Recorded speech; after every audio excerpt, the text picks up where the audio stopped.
உடலின் எந்த பகுதிக்கு இரத்த ஓட்டம் கிடையாது?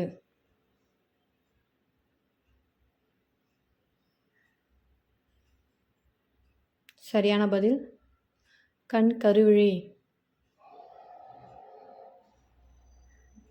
இந்திய அரசியலமைப்பின் எந்த பகுதி இந்தியாவின் மகா சாசனம் என்று அழைக்கப்படுகிறது?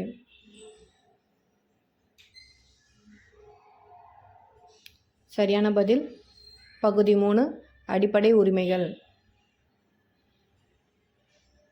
இந்தியாவின் சிலிக்கான் பள்ளத்தாக்கு என்று அழைக்கப்படும் நகரம் எது?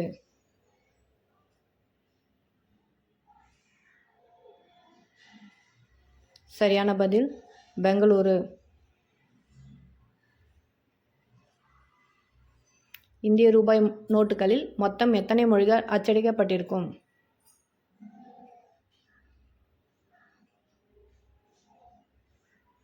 சரியான பதில் 17 மொழிகள்.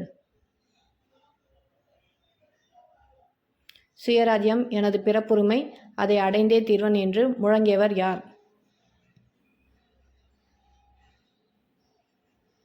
சரியான பதில் பாலகங்காதர திலகர்.